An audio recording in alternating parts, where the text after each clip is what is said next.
Hola, ¿qué tal están todos? Bienvenidos sean de nuevo a una emisión nocturna de Aquelarre a la medianoche, el podcast en el que hablaremos de asesinatos, ovnis, sectas, apariciones y demás percances místicos, misteriosos y o psicotrópicos.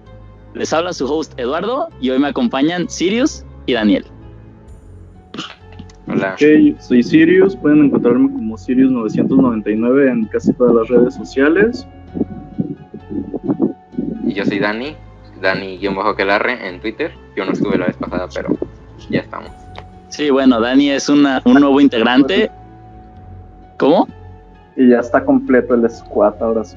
Ya está completo el squad, es la primera vez que está completo el squad. Ahora sí somos todos los hosts que debemos de ser. Y pues el día de hoy vamos a hablar un poco de sectas. Me gustaría, antes de comenzar bien con los temas que traemos el día de hoy, que ustedes me comentaran un poco de qué fue lo que investigaron, de qué es una secta o lo que saben respecto a qué es una secta. Bueno, pues una secta, a lo que yo logré entender, es un grupo de personas que se separaron de un grupo mayor siguiendo a una persona que se autodenomina el elegido. Ok. Lo más básico. Prácticamente lo que vi en Google, no sé si él lo escribió ahí en Wikipedia o qué, pero yo creo que eso fue lo que todos vimos en Wikipedia. Ajá, no te apures. Sí. Básicamente. No, pero yo también vi eso, que pues una secta es un grupo menor que se, pues, como dices, cortó lazos con un grupo mayor, por así decirlo. Es como un embudo, ¿no? O sea, está como la parte más alta y va bajando hasta que llegan a lo que vendría a ser la secta, que es como un grupo ya reducido de personas que comparten ciertos ideales, ya sean filosóficos, o religiosos también podrían ser, como creo que algunos de ustedes traen casos respecto a algo así, ¿no? Como más religioso, más o pagano, se podría decir también. O en mi caso, por ejemplo, yo no es tanto una secta religiosa, pero sí siguen él se llama una especie de gurú, que fue lo que nos comentabas tú precisamente, Sirius, que es que siguen a una persona que se autodenomina el elegido, el gurú, el líder, podemos llamarlo de mil maneras diferentes, pero diferentes versiones y todas son ciertas. Misma historia, diferentes versiones y todas de ellas son ciertas. Ok, para el que haya captado esa referencia, a favor de poner aquí abajo de dónde es. Pero bueno, con eso yo creo que queda resumido en mayor medida lo que pues viene a ser una secta y podemos dar inicio a los temas del día de hoy. Voy a comenzar yo con la secta que traje, la investigación. De nuevo, voy a volver a hacer mi lectura de mi investigación que tengo aquí. Y pues yo investigué sobre la familia Manson, que supongo que la mayoría de ustedes ya conocen. No sé si alguno de ustedes había escuchado hablar antes de ellos. Pues, sí. No mucho y no quise investigar tampoco tanto. Pues mira, yo conozco un Marilyn. Primo. Ok. Yo aquí tengo escrito: la familia Manson fue una secta establecida en el estado de California a finales de los 60s. Sus miembros más notorios fueron Tex Watson, Susan Atkins, Linda Kasabian, Patricia Krenwinkel, Sandra Good, que irónicamente se apellida Good. O sea, estamos hablando de una persona que mató alrededor de unas 8 o 10 personas y se apellida Good, ¿ok? O sea, dime qué suerte tienes que tener para apellidarte así y haber hecho lo que esta persona hizo, pero bueno. Yo creo que ya lo hizo a propósito, ¿no? Tipo, sí, como ya para romper el... Sí. Bueno, Leslie Van Houten, Bobby Beausoleil, Lynette Fromm y Steve Dennis Grogan. Otros miembros fueron Bruce Davis y Mary Bronner. Todos, encabezados por Charles Manson, fundador de la secta, se volvieron tristemente famosos por haber sido quienes gestaron el asesinato de la actriz Sharon Tate.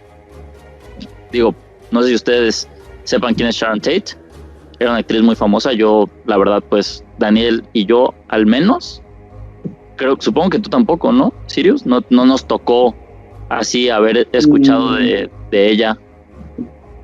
Pues es que o sea, hace tiempo había visto un reportaje y vi a la actriz y dije, no manches, a esa actriz sí la había visto antes, pero no relacioné.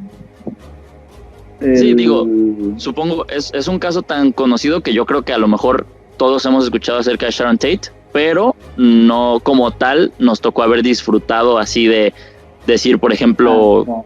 ¿Qué te puedo decir? Johnny Depp, que es un actor que pues desde chiquitos nos tocó ver sus películas. No fuimos contemporáneos. Exactamente. Bueno, Charles Miles Manson fue liberado de prisión durante 1967 después de haber cumplido una sentencia de 6 años en el centro penitenciario de la isla McNeil. Inmediatamente, después de su salida, puso rumbo a California y finalmente se estableció en la ciudad de Berkeley ese mismo año. En una etapa de su vida en la que Manson era prácticamente un indigente, conoce a Mary Brunner, quien acepta recibirlo en su hogar. Poco tiempo después, Manson invitaría a más de 18 mujeres a vivir a casa de Brunner contra la voluntad de esta. Esto ténganlo muy en cuenta porque es una de las cosas que voy a comentar al final. Y es muy importante para el resto de la historia, ¿ok? Ok. Durante el verano del amor del 67, que tuvo lugar en San Francisco, Manson se convirtió en una suerte de gurú. Al terminar el festival, el nuevo líder había conseguido a su primer número de adeptos, quienes lo siguieron en un viaje espiritual que los llevó desde San Francisco hasta Centroamérica. Al regresar del viaje, en 1968, Manson logró asegurarle una guarida a su grupo en el rancho Span, mediante acceder a que las mujeres del grupo tuvieran relaciones sexuales con el octogenario dueño de la finca. Todas las noches, Manson y sus adeptos se reunían en torno a una fogata en las inmediaciones del predio a conversar. Fue aquí donde Manson les habló a sus seguidores por primera vez del Helter Skelter. Probablemente conozcan el Helter Skelter porque es una canción reconocida de los Beatles. Y bueno, como había mencionado anteriormente, Helter Skelter es una canción de los Beatles, grupo al cual Manson se había aficionado, que habla de la decadencia según palabras del propio Paul McCartney. Sin embargo, el gurú interpretó la canción como un aviso sobre la guerra racial entre negros y blancos que según él tendría sitio próximamente. Sus seguidores adoptarían entonces también su idea. Manson, quien era un músico aficionado, y por cierto dicen que era muy bueno, vio en la música un medio para difundir sus ideas. Al ser amigo de Dennis Wilson, baterista de los Beach Boys, a quien cautivó permitiéndole mantener relaciones sexuales con sus adeptas, otra vez, consiguió que Terry Melcher, un productor musical, fuera al rancho para escuchar su música y firmarlo. O al menos eso creyó, ya que finalmente nadie se presentó a la cena el día acordado. Decepcionado y encolerizado por la acción de Melcher, el líder de la familia envió a sus hijos a la casa del productor para asesinar a sus habitantes. Sin embargo, Manson ignoraba que los nuevos residentes de dicho hogar eran el director Robert Polanski y su esposa Sharon Tate, quien estaba embarazada de 8 meses. Ese mismo día, Polanski se encontraba en Londres, pero Tate, junto con otros 3 amigos, serían amordazados, apuñalados e impactados por un revólver en repetidas ocasiones antes de sus respectivas muertes. Cabe aclarar que no solamente fueron Sharon Tate y sus amigos los que resultaron muertos este día, también había un amigo era como el guardia del lugar, que justamente iba saliendo en su coche de la casa y Tex Watson disparó el revólver contra él, contra su pecho y lo mató en ese mismo momento. La noticia derivó en escándalo y provocó un revuelo mediático. Años después, Atkins caería presa y se jactaría ante otras compañeras de haber sido partícipe del asesinato de Sharon Tate y el matrimonio La Bianca, entre otros. Estas declaraciones llevaron a los oficiales a capturar al resto de los miembros de la familia Manson, incluido el propio Charles. Durante los juicios, únicamente Linda Kasabian mostró arrepentimiento y decidió colaborar con la policía a cambio de un acuerdo de inmunidad. Finalmente fue Kasabian quien contó su versión de los hechos y delató a sus ex colegas. La mayoría de los miembros pertenecientes a la secta fueron condenados a cadena perpetua, algunos con posibilidad de solicitar libertad condicional, aunque a día de hoy a algunos aún no les ha sido concedida. Y bueno, eso es básicamente un resumen de lo que fue la familia Manson. me parece interesante cómo, pues a ver, ya había estado en prisión, ¿habías dicho? Sí. Porque ya había estado en prisión, salió, no tenía nada, y o sea, volvió a las mismas, no fue como que y peor, digo yo. Bueno, digamos que sí, mucho peor. Sí. Digamos que muchos de los que pertenecieron a la familia Manson eran personas que pues realmente nunca tuvieron como... Esa era su vida de ellos. Desde chicos a la mayoría, si no es que a todos, los abandonaron sus padres, abandonaron la casa, se metieron en las drogas y todo eso. De hecho, las reuniones en la fogata incluía pues la ingerta, sí, ¿no? ¿La palabra? ¿Ingesta o qué? Ingesta, Bueno, ingesta, eso, ingesta, perdón. La ingesta de pues drogas psicodélicas. Entonces, yo creo que también fue en parte esto un poco lo que hacía, digo, además lo que les había comentado, Charles Manson era muy seguido por las mujeres porque en su momento era una persona atractiva. Inclusive yo veo las fotos de cuando era joven y digo, sí, o sea, efectivamente era atractivo, no homo. Pero sí.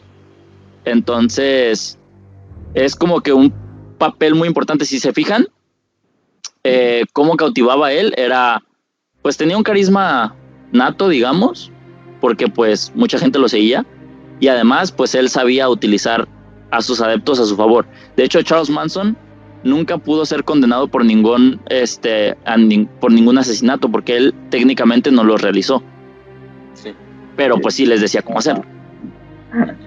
Él era la mente maestra de todo. Exactamente. O sea, al final de cuentas, el hecho de que Charles hubiera participado directamente o no era completamente irrelevante. Sí. Y pues, si se fijan, él utilizaba a sus adeptos de forma física y pues mental. Mentalmente, como pues les metía las ideas, obviamente pues mediante la ingesta de los psicotrópicos, digamos que pues estaban cuando él les hablaba de estas ideas, estaban en un punto más vulnerable, ¿no? Digamos, mentalmente hablando.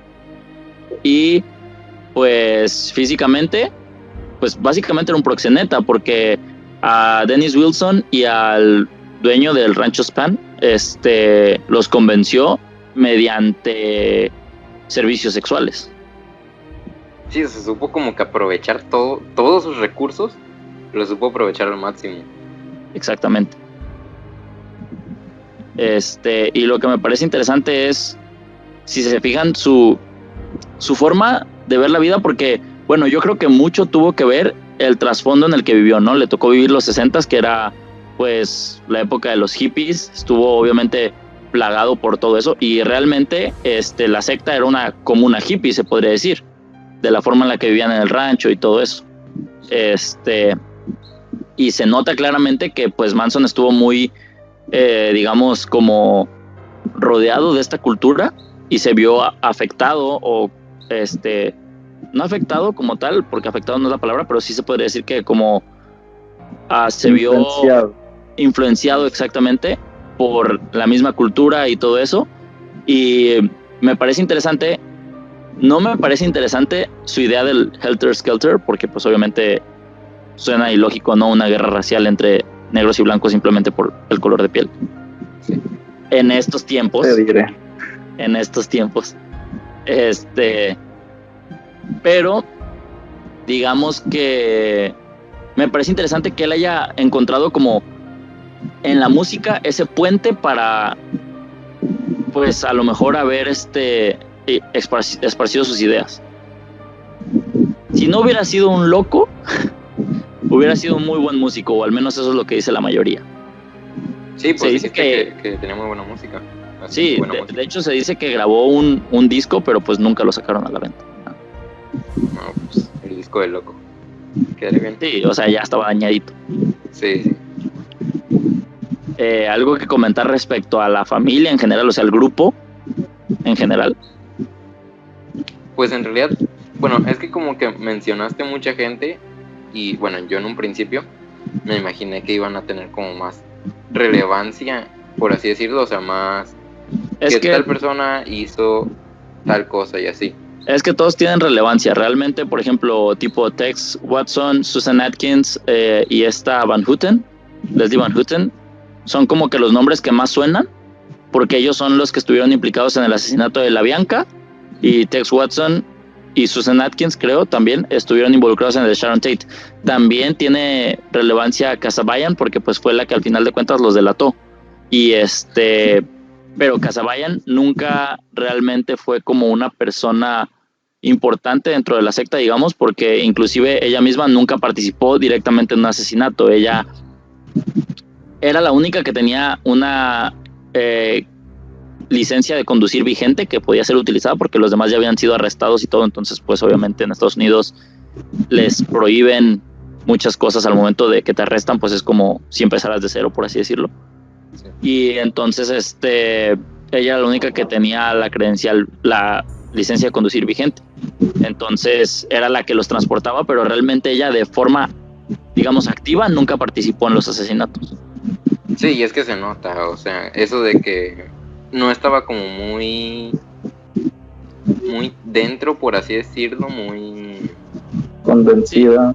Ajá. Y que de hecho, pues, los delató. De hecho al final durante los juicios Susan Atkins seguido le gritaba: "Nos estás matando", y ella misma les decía: "Yo no los estoy matando, se mataron ustedes mismos". Sí. Que pues suena interesante, ¿no? Es como, ok, tiene razón, realmente sí. Ustedes mismos fueron los que se hicieron garras al final de cuentas, digamos. Sí. Yo, Sirius, vi que ibas a mencionar algo antes de que Daniel empezara a hablar respecto a lo de la familia. No, se me olvidó. Ya no me acuerdo. No me acuerdo. Bueno, es interesante cómo algunas personas tienen ese carisma para convencer a otras con tanta facilidad. Se les da muy bien. Ajá, digo, yo quisiera tener la mitad de ese talento, aunque sea para vender, o sea. Hay personas a las que se les da muy bien. La cosa es en qué utilizas ese carisma, ¿no? O sea, por ejemplo, Manson lo utilizó de una forma, digamos, horrenda. Pero hay gente que, pues, sabe explotarlo muy bien y al final de cuentas, logra conectar con las personas y lo utiliza para cosas buenas. Pues dentro de lo que cabe lo utilizó bien, pero para algo malo. O sea. Exactamente, es la descripción perfecta. Pues es la descripción perfecta, ¿no? Es como, es un carisma bien aprovechado, pero mal ejecutado, digamos. Ajá. No, está bien ejecutado. No. Bueno, sí, es que sí. Bueno, se entiende. Sí, o sea, está utilizado en un fin que no debería de, o sea, no debería de ser ese, ¿no? Su fin, al final de cuentas. Sí. Pero sí, ¿qué piensan sobre lo de la ingesta de las sustancias estas y sobre lo de, pues, el proxenetismo de Manson también? Pues es que como tú dijiste, lo de la ingesta de las sustancias, o sea, él aprovechó eso como ese punto vulnerable y también volvemos a lo mismo de que fue que lo supo utilizar, o sea, todo, como dije, todo lo que tenía lo supo aprovechar al máximo. Y pues eso es de que es interesante cómo lo pensó todo para saber hacer que la gente hiciera lo que él quería. Ok. Pues sí, bueno, me imagino que en aquel entonces pues estaba de moda el LSD y otras cosas. Entonces pues puede llegar a un punto en el que, ok, tú ya eres un adicto, quieres drogas, yo tengo drogas, haz lo que te digo y ambos obtenemos lo que queremos. Eso sí. Muy bien, pues yo creo que cerramos con el primer tema aquí y pasamos al siguiente. ¿Quién de ustedes va? Dani. Toca, ¿no? Ok. A Dani. A ver, ok, yo voy a hablar de los sacrificios humanos de Matamoros. Y bueno, ¿qué quieres decir? Antes de empezar me gustaría decir que este güey se la rifó. A mí me dio miedo hablar de algo de aquí de México porque Güey, Bueno, falta es que en los próximos días Daniel no aparezca, Ya, es porque ya Daniel fue ya parte no de está- estos sacrificios. Sí.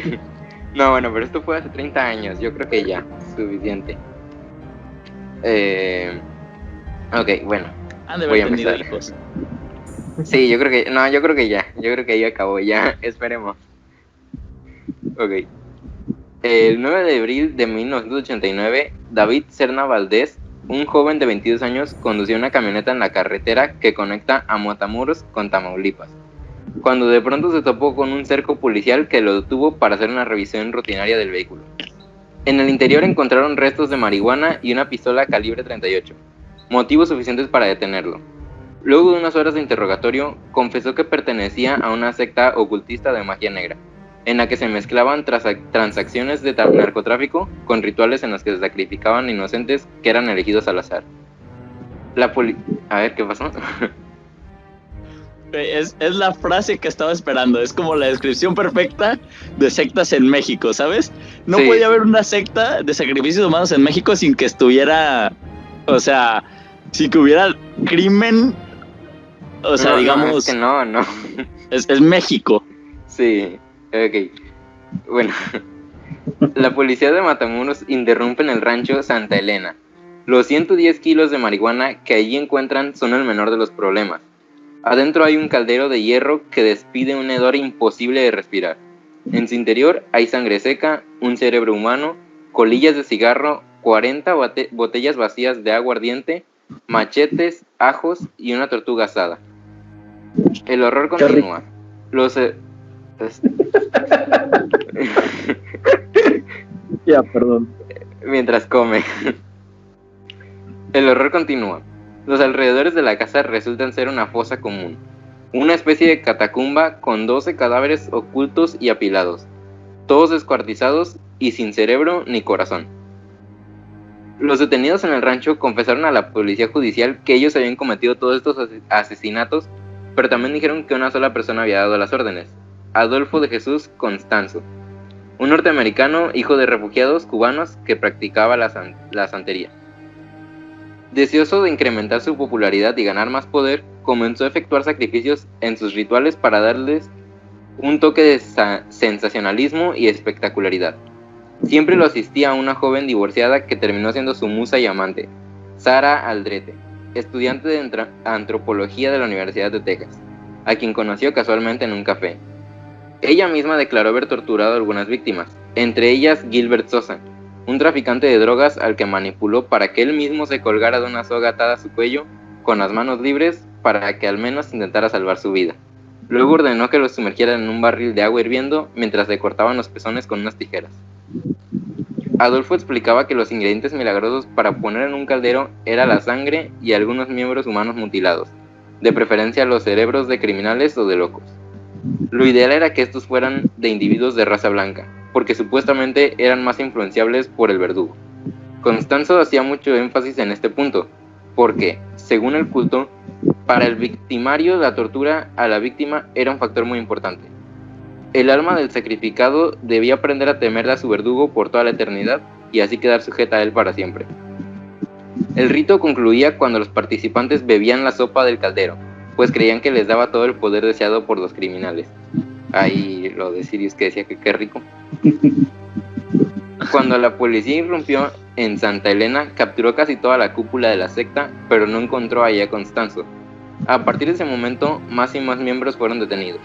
Finalmente, un mes después, el 6 de mayo de 1989, fuerzas policiales lo acorralaron junto con varios de sus seguidores, entre ellos los fundadores Martín Quintana y Omar Orea, en un lujoso departamento de la Ciudad de México. Determinado a no ir a prisión, Constanzo primero le ordenó a sus seguidores lanzar por las ventanas puñados de dólares para distraer a los policías. Después de un par de horas de enfrentamiento, entendió que no podría escapar de las manos de la policía. Fue entonces que le exigió a uno de sus discípulos que le disparara a él y también a Quintana. Cuando la policía finalmente irrumpió, los dos estaban muertos. Los supervivientes, junto con otros 12 miembros del culto, fueron procesados por numerosos cargos que incluyeron asesinatos múltiples, violaciones, posesión de arma y narcotráficos, conspiración y obstrucción de la justicia. Entonces yo digo que ya no hay más. Bueno, probablemente. Esperemos. ¿Sabes qué me llamó mucho la atención? ¿Qué cosa? Que si te fijas, es como, o sea, yo sé que es parecida a la familia Manson porque pues al final de cuentas las sectas normalmente tienden a ser, Sí, digamos, iguales, pero en general la idea es como, o sea, la historia es como muy, digamos, pues también, o sea, parecida, ¿no? Es como un reflejo, se podría decir, digamos. sí, O sea, tiene prácticamente lo mismo que tiene la historia de la familia Manson. También estamos hablando de que incluye racismo, drogas sí. y demás cosas. Las armas se venden por separado, pero pues como es México, sabemos que aquí o sea, tenía que haber de eso. Sí, sí, sí. No. Lo que sí me... Ah, sí. Ah, Lo continúa. que sí me pareció interesante fue que yo pensé que iba a ser una secta exclusivamente mexicana y me parece interesante como esa correlación entre que el, digamos, líder era pues norteamericano, dijiste, ¿no? Sí, sí, sí. Ni siquiera era mexicano. Ajá. En realidad, pues, o sea, se vino aquí, que era más fácil o algo así había visto. O sea, era lógica que se viniera para acá. Pero... Sí, obviamente. Sí, en un principio, o sea, él no era de aquí. Ok. ¿Sirius? Pues igual que en el caso anterior, pues bueno, pero esto me sonaba más a un cártel que a una secta, Sí, ¿sabes? a mí también me sonaba como a eso.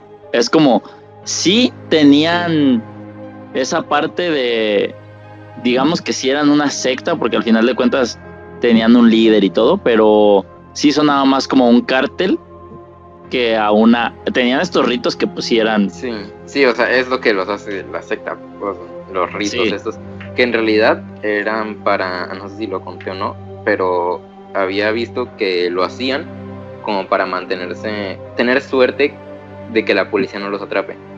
Entonces sí era como más un cártel, porque era como, digamos, cábalas, supersticiones. Sí, Ajá. sí, Es sí, como... estos- Igual ahorita con el San Judas Tadeo y el Malverde, por ejemplo. Malverde es el santo de los narcos. Creo que sí. Bueno, Pero pues sí. de todas formas, o sea, el que hicieron, y luego cerebros humanos, que una tortuga Eso sí está asada, raro. un montón de cosas, sí. La tortuga asada no está raro, es México. Sí, sí, pero... La tortuga asada era para dar de sazón. Exactamente. Pero sí está interesante la parte de eso, del rito. Me pareció, ¿sabes qué? También me pareció muy interesante que es como un paralelismo entre lo que dijiste, que era como para darles suerte, y también dijiste que era como que sentían que como que obtenían el poder de sus víctimas, ¿no? Sí, Que me suena mucho a paralelismo con lo que hacían los aztecas, ¿se acuerdan? Que era también cuando mataban a un enemigo, era comerse, de hecho que de ahí nació el menudo. ¿El menudo? El pozole, que era carne humana y se la comían para obtener, digamos, también las fuerzas los poderes de sus adversarios. sabía de esto, pero no sabía que de ahí había nacido el pozole también. Sí, eso es historia mexicana, para que te acuerdes la siguiente vez que te estés echando un rico pozolito. Sí, bueno, sí. Así de, Sé de qué está hecho el pozole que me estoy comiendo en este momento. Ahora te estás comiendo un puerquito en lugar de a tus enemigos, ¿sabes? Sí, güey, o sea, ¿para qué vinieron a hacernos eso, güey? Sí. No, que hubiera... Ahorita no nos vamos a ir a divagar, pero solamente piensen que hubiera sido de México si no nos hubieran conquistado. Sinceramente, Sí, sería otra tenía cosa. que haber pasado, o sea, tenía que haber pasado. Sí. Por mucho que nos duela, tenía que haber pasado. Sí. Si ahorita estamos como estamos, no quisiera imaginarme si no nos hubieran conquistado. Ya sé. Bueno, en aquel entonces sacrificaban a sus líderes cuando no podían con el paquete. Vamos a meter en política, gracias. Hasta ahí llegamos, el tope. Hasta ahí llegamos, ese es el punto. Pero sí. Pues sí, como dijo Sirius, sí me parece más como un cártel que una secta, pero está bien, sí. Es interesante, era una cosa que yo no sabía hace 30 años. Yo lo conocía. Sí, hace 30 años. Sí, y uno pensaría que siendo mexicano es algo de lo que deberías haber escuchado, ¿sabes? Sí, pero... De hecho. Sí, luego hay cosas que no... Es que es de hace 30 años. Entonces, Sí, pero de todos modos, hay cosas que como mexicano deberías de haber escuchado. Sí, pero pues igual esto, ¿no? Es como Porque decir... yo creo que... Es como decir, o sea, ser, ¿qué te gusta? Mexicano y no haber escuchado que en cada ciudad de la República han visto a La Llorona. En cada no, pero... no, pues sí, es otra cosa. La Llorona es de aquí, güey. No es cierto, yo tengo un compa que vive en Tijuana y dice que lloró ahí afuera de su casa. No, güey, la verdadera tumba de La Llorona está aquí en el... Ok. Pues muy bien, muy buena historia. Pasaremos pues a la siguiente. Sirius tiene algo que contarnos, a ver.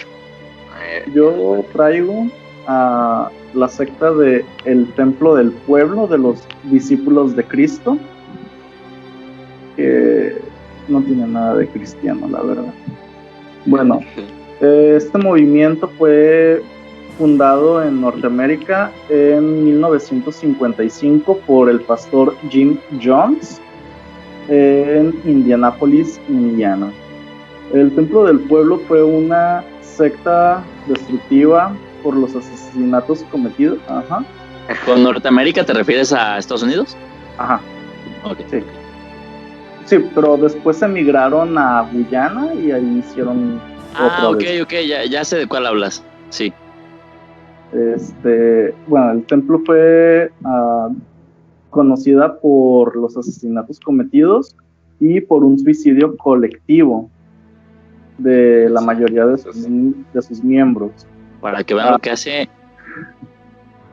El no seguir a las personas correctas. El pastor, y dale con tu política.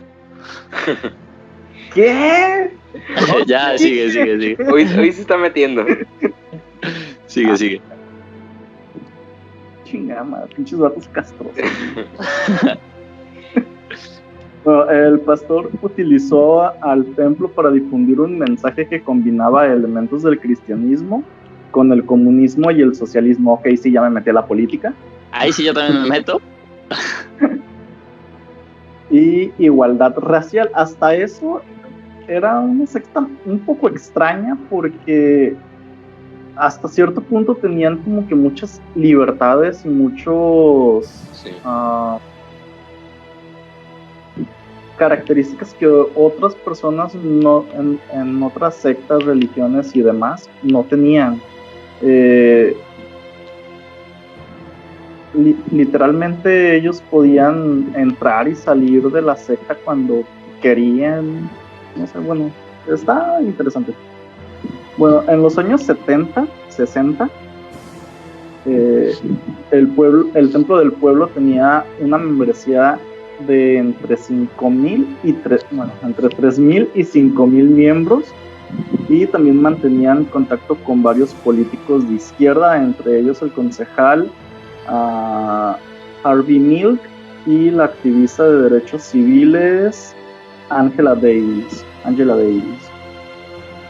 El Templo del Pueblo es conocido por los trágicos eventos que tuvieron lugar el 18 de noviembre de 1978 en la nación de Guyana, cuando 909 personas murieron en un asesinato diagonal suicidio masivo que tuvo lugar en un asentamiento llamado Johnstown.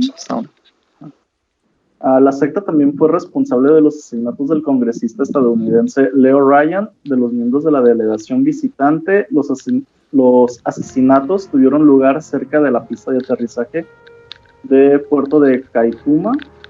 El incidente en Johnston fue el asesinato o suicidio colectivo más grande de civiles estadounidenses, muchos de ellos niños. La cosa aquí estuvo que al parecer se me fue. El congresista había a llevarse a la gente. No, no exactamente, sino que había recibido quejas de que a esta persona, John... Sí, el pastor. Que pues los maltrataba, de repente, o sea, mientras estaba en Estados Unidos era todo como que paz y amor, y en el momento en el que se fueron a Guyana, pues estaban un poco más, pues, alejados de lo que viene siendo el centro del pueblo, o sea, de la autoridad. Entonces este güey empezó a cambiar mucho su actitud y empezó con prostitución y otras cosas. Entonces hubo gente que se empezó a quejar. Entonces el congresista fue a revisar pues estuvieran cumpliendo como tipo derechos humanos y cosas por el estilo. Y justo antes de que él y la otra activista, se me fue el nombre, Angela Davis, se fueran de ahí de Johnstown, unos de los, pues, mano derecha de Jim, pues los asesinó en casi a quemarropa en ese mismo momento. Eso fue al día siguiente de que viniera a revisarlo, y pues Jones pues en ese momento, después de que los asesinó, volteó con su pueblo y les dijo: ¿saben qué? Ustedes pues no son dignos, ya no somos dignos, hemos cometido pecados, y se suicidaron todos. Sí. Bueno, a unos se suicidaron a base de cianuro, a otros los dispararon, a la mayoría de los niños los asesinaron, la mayoría de los adultos pues murieron por cianuro por su propia cuenta. Yo había leído sobre eso, bueno, leído y había visto un video sobre eso respecto al tema, e inclusive hay audios grabados de cuando la gente se está suicidando y se escucha cuando se pega el tiro el pastor.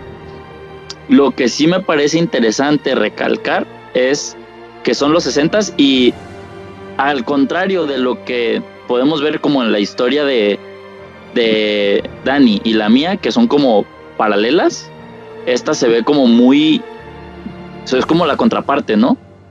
Es como más, como tú mismo lo mencionaste, es como más libertad, más, bueno, también acá tenían libertad, pero digamos que acá era como más open mind,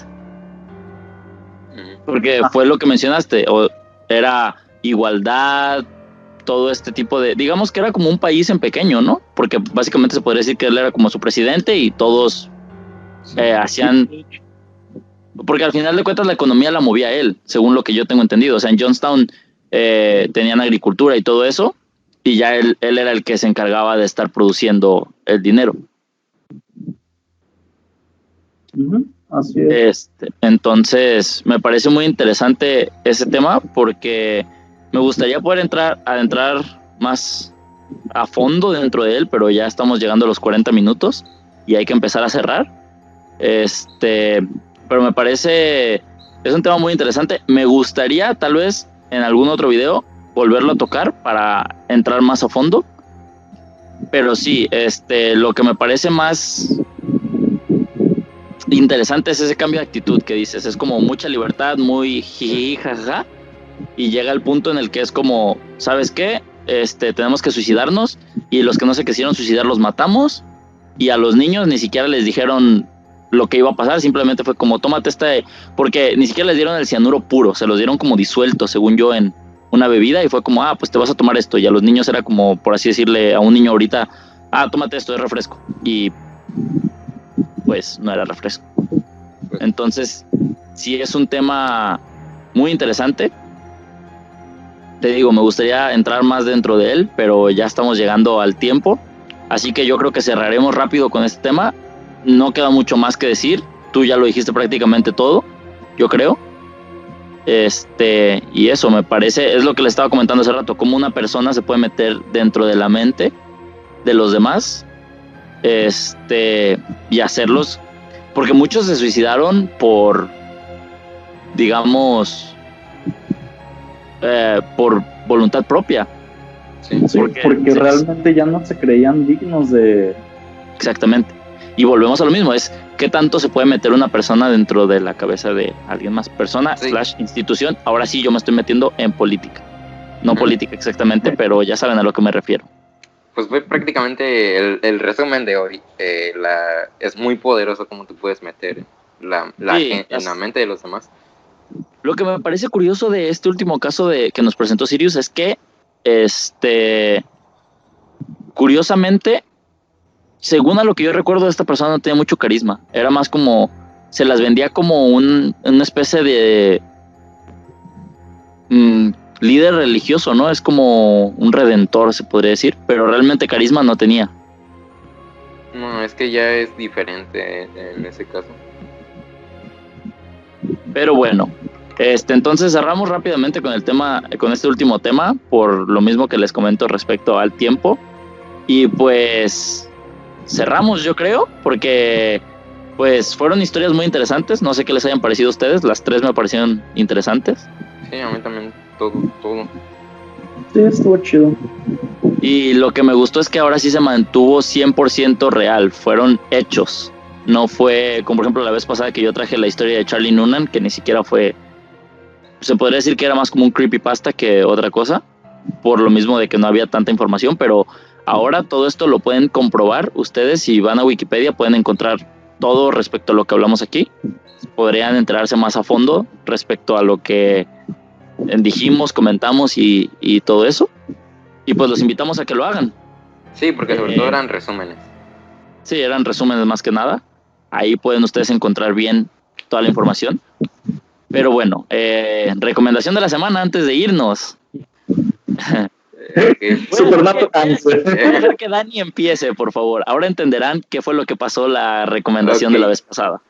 A ver, yo empiezo esto, no me lo esperaba, pero bueno. Yo, la verdad es que me cuesta decidir mucho, no sé qué decir. Pero, a ver, voy a decir Supernatural, que es, si se dieron cuenta, si se acuerdan, no creo que nadie se acuerde, pero bueno. Eduardo lo dijo la semana pasada, o sea, dijo Stranger Things, eso me dolió. Pero, porque, o sea, ni siquiera he visto la serie. Digo Stranger Things y, no, ¿cuál era? Supernatural. Pero, me acordé. ¿Te acordás? No, Sirius te dijo. Me acordé que no era eso. Bueno, de eso sí. Entonces, bueno, pues es lo que yo quiero recomendar. Ellos ya lo sabían que lo quiero recomendar. Y pues eso es una serie que ya no está en Netflix. Eduardo dijo que estaba en Netflix. Ya no está en Netflix, está en Nunca lo he visto. En Amazon Prime Video. Entonces, pues se los recomiendo. No está caro, no está caro. Seguiré yo, Sirius, no sé si te importe o quieres ir tú. Bueno, yo voy a recomendar un podcast que se llama Tiranta. Véanlo. No, mentira. Yo hoy quiero recomendar un libro que se llama Entrevista con el vampiro. Es un libro que me recomendó Sirius, yo nunca lo había leído y realmente si les gusta esto del misterio y así, es un libro muy interesante. Explica un mundo fantasioso porque no es realmente como que puedas hacer una investigación real sobre los vampiros. Digo, son historias que cambian dependiendo de cultura a cultura. Inclusive en el mismo libro se ve que hay los vampiros cambian de cultura a cultura. Entonces, pero chéquenlo, está muy bueno. Es un libro que hasta en ciertas partes se podría decir que sí te hace como reflexionar, ¿no? Respecto a los sentimientos y así. Y pues sí, esa es mi recomendación de la semana, por Anne Rice, Entrevista con el vampiro. Y pues yo quiero recomendar la serie de Sons of Anarchy. Lamentablemente ya no está en Netflix, la tengo que ver bucaneramente. Externamente queda mejor. Internet, en una app que se llama Playgo, pero ya no está en Play Store tampoco. Bucaneramente fue la palabra ideal, quiero que sepas, Dani. Bueno, sí. Les tengo que decir que Supernatural también está en Playgo. Pero Playgo ya no está en la. Pero en la Playgo Play ya no Store. está en Play Store. Pero puedes descargar el APK y 500 En internet. gratis. Ok. Bueno, entonces con eso cerramos. Muchas gracias por habernos acompañado en esta transmisión. Otra noche más. Muchas gracias a todos los que se quedaron hasta este punto, a los que no también, los que hayan venido simplemente a ver las historias. Muchas gracias. Y pues esperamos verlos en el siguiente capítulo de La Aquelarre. Nos vemos. Adiós. Bye.